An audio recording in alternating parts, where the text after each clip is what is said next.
আলহামদুলিল্লাহ রব্বিল আলামিন ওয়াসসালাতু ওয়াসসালামু আলা রাসূলিহিল কারীম ওয়া আলা আলিহি ওয়া সাহবিহি ওয়া আহলি বাইতি আজমাইন। আসসালামু আলাইকুম ওয়া রাহমাতুল্লাহ। প্রিয় দেশবাসী, আজকে বেদনাবিধুর একটি ঘটনা নিয়ে আমি আপনাদের সামনে হাজির হয়েছি। আমরা সবাই জানি, বাংলাদেশ এবং জাতির ইতিহাসে 2009 থেকে 24 সালের 5ই আগস্ট পর্যন্ত দুঃস্বপ্নের সময় জাতিকে অতিক্রম করতে হয়েছে। এ সময় জাতীয় জীবনে অনেক বেদনাবিধুর ঘটনা ঘটেছে। 2013 সাল মে মাসের 5 তারিখ শাপলা চত্বরে আরেকটি গণহত্যা সংঘটিত। এই দিনটি বাংলাদেশের সমস্ত জেলা উপজেলা থেকে নবী প্রেমিক আল্লাহর বান্দারা, মূলত মাদ্রাসা হিফজখানার শিক্ষক, ছাত্র এবং তাদের সাথে ধর্মপ্রাণ জনগণ সেদিন যোগ দিয়েছিল। শাপলা চত্বরে তারা ন্যায্য দাবি নিয়ে এসেছিলেন। দেশ এবং জাতির, বিশেষ করে মুমিন মুসলমানদের পক্ষ থেকে 13 দফা দাবিতে তারা সেখানে অবস্থান নিয়েছিলেন এবং তারা কর্মসূচি বাস্তবায়ন করছিলেন। সে রাতেই তাদের উপর হায়ানার মতো তৎকালীন ফ্যাসিস্ট শেখ হাসিনা তার নির্দেশেই শাপলা চত্বরের নিরীহ মানুষগুলোর উপর রাতের অন্ধকারে তাণ্ডব চালানো হয়। কতজন মানুষকে ঠিক হত্যা করা হয়েছে আজ পর্যন্ত জাতি তা জানতে পারল না।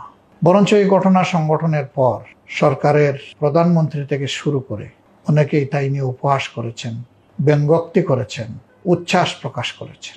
তাদেরকে হত্যা করার পরে স্বয়ং প্রধানমন্ত্রী যখন ব্যঙ্গ করে বললেন সে রাত্রে কেউ মারা যায়নি, বরঞ্চ হেফাজতের লোকেরা তারা লাল রং ছিটিয়ে অভিনয় করেছে, রাস্তায় পড়েছিল। আল্লাহ তাআলা সমস্ত জুলুমের প্রকৃত সাক্ষী।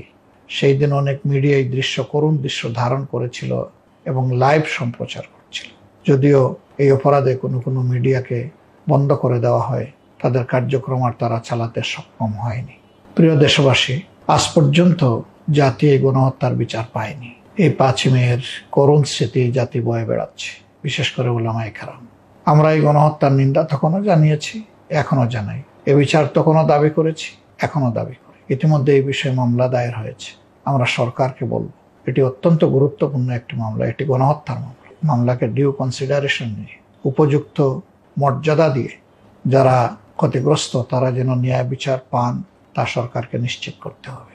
উল্টা এই ঘটনার পরে হেফাজতের নেতৃবৃন্দ এবং কর্মীদের বিরুদ্ধে 200-এর ঊর্ধ্বে মামলা দায়ের করা হয়েছে, মিথ্যা মামলা। এখনো সেই মামলাগুলা বহাল তবিয়তে রয়ে যদি যায়, তাহলে আমরা কোন দেশে বসবাস করছি? সেই অত্যাচারী জুলুমবাজ ফ্যাসিস্টরা পালিয়ে গেল, কিন্তু তাদের জুলুমের শিকার হয়ে এখনো মানুষ থেকে যাবে, এটা কোনোভাবেই মেনে নেওয়া যায় না। ঠিক এরকমই আরেকটা বেদনাবিধুর ঘটনার জীবন্ত সাক্ষী হয়ে আছেন এটি মাজহারুল ইসলাম।